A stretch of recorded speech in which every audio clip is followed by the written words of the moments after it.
Hi, it's Izzy. I just want to talk a little bit more about what I was talking about the other day and how to forget someone that you really love, that you've loved for a long time. And in my case, I'm finding it really, really difficult because I decided to walk out on my ex-husband and to leave my marriage behind. And to those who are quick to judge, I didn't do it lightly.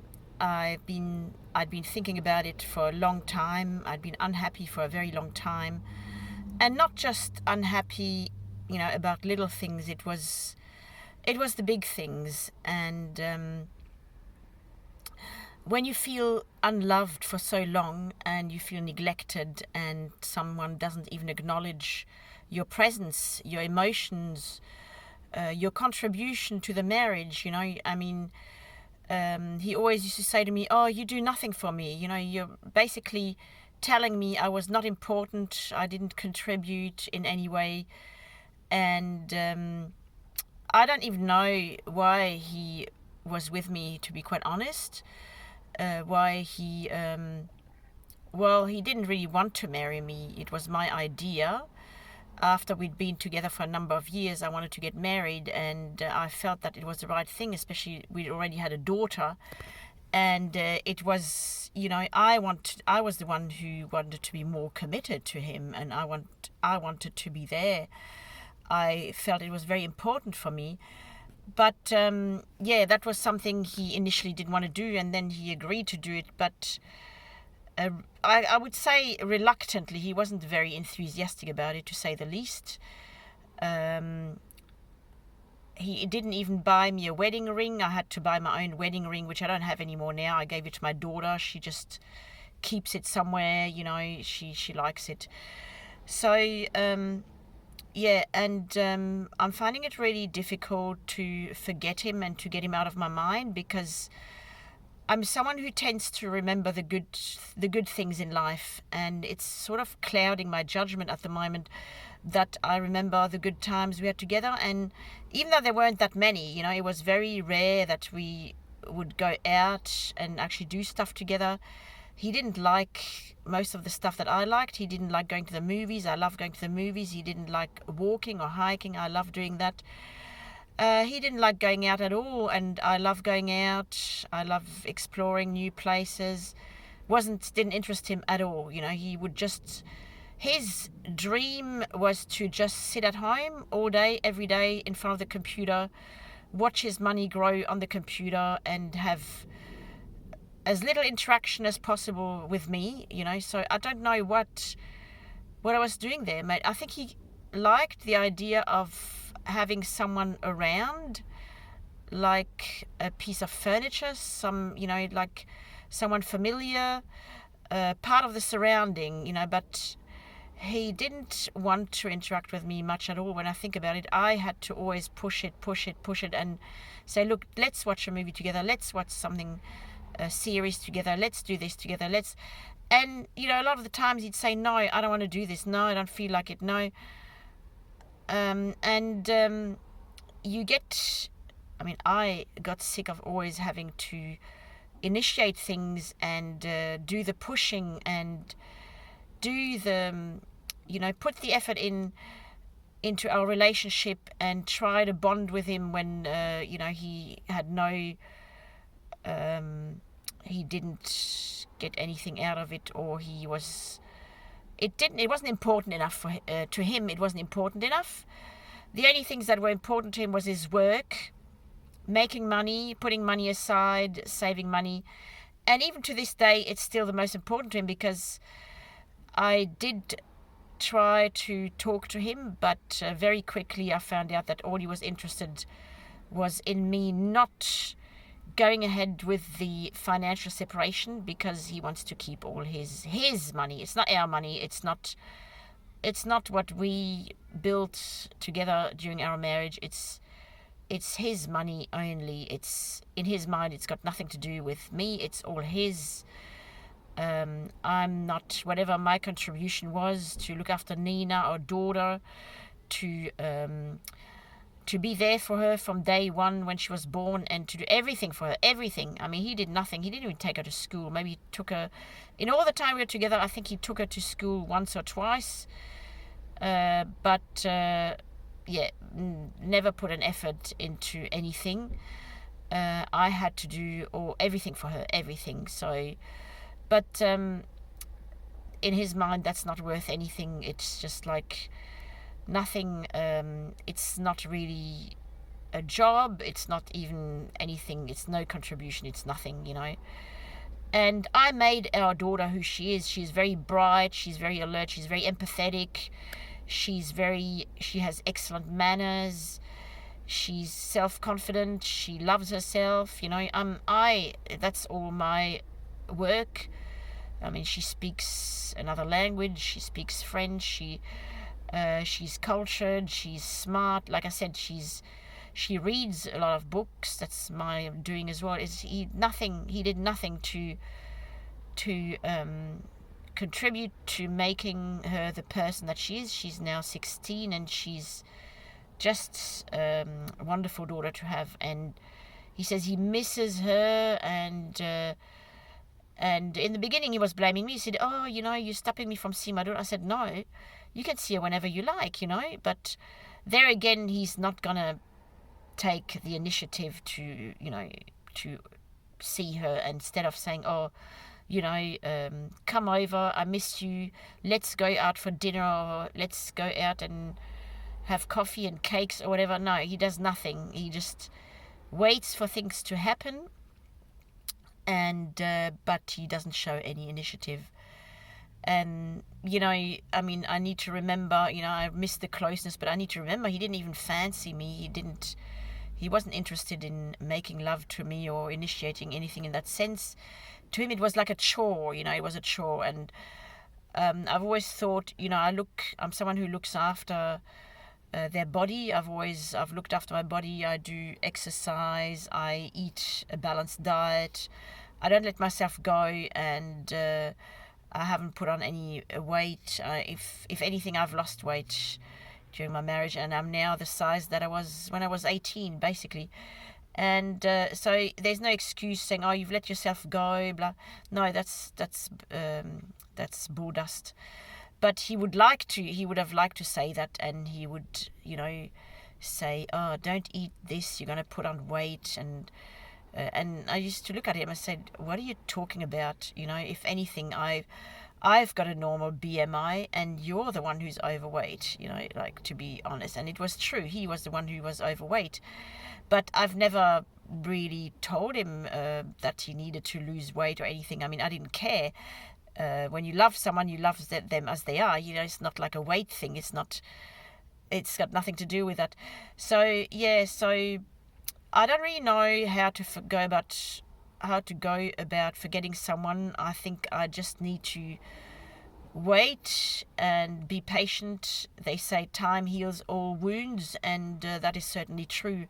I believe that time is a great healer, and I need to just force myself to stop thinking about him and try to live a happy life on my own with my family, make some new friends maybe, and just not go that way, just not start thinking that every time I think about it, maybe say, "No, stop it," and imagine a big stop sign and just don't do it. I mean, I've got zero contact, which is good, because if I was in contact with him, it would be much harder. And also, I don't have him on social media. I don't text, I don't message, I don't do anything. And so that helps a little bit, but I need to get him out of my mind. And so I think I need to put my focus more on, on other things. Maybe improve myself, work on myself, get my health back, because my health is not what it used to be. I need to really work on that. And I will make some videos about that in the future. I have developed some problems, and due to certain addictions that I've got, and I'm not proud of it. I'm not going to talk about it here. It's just it's a different subject altogether. Yeah, so they say exercise helps. I feel that helps too, to a certain degree. Keeping a journal, yes, that helps. But I really need to go one further, and maybe, I don't know, acceptance as well, accepting that this is the way things are and there's no going back now, certainly not. After everything that happened, he would never forgive me what I've done anyway. He would make my life hell, so, because he's very vindictive as a person. I mean, we did separate in the past because things didn't work out between us, and at that time, that was like 10 years ago, and when I came back, he really made my life hell. He was worse than before, and he he was very vindictive. He took his revenge by not looking after the house anymore. He let it just reach a stage where the house was really run down. He wouldn't do any repairs, and if I suggested anything, he'd be very, very angry. He'd fly into a rage, and that was his way of taking revenge and telling me that I didn't deserve to have a nice house. I didn't deserve to have even a house that was not in disrepair, because that was all I deserved. I mean, I really wanted to do, for example, maybe get a dishwasher, but I didn't even dare asking for it, because that would be, you're too lazy to do the dishes now, or, only lazy people have dishwashers, and only stupid people do that, and things that I wouldn't even mention stuff like that, because, or even having a nice kitchen, well maintained, and just a well maintained house. No, I couldn't talk about that, because then he would fly into a rage and put it all on. So why don't you do it? Why don't you do anything about that? But if I did, like, I took the initiative once to have our gutters cleaned, and he got really, really angry about that. And he always said, I don't want any tradespeople on my property. If I find any tradespeople on my property, I don't know what he was going to do, but anyway, you learn your lesson, and you learn to just shut up and live your life and try not to think about it. But I couldn't do it anymore in the end. It was like, I really feel like I'm getting to an age where I just want a bit of a nice environment around me, things that are in working condition, and not being frightened of getting things addressed when they're broken. You need to fix it. Yeah, so, it's not so much, I try to focus on his, negative sides, but even that doesn't help to make me forget him.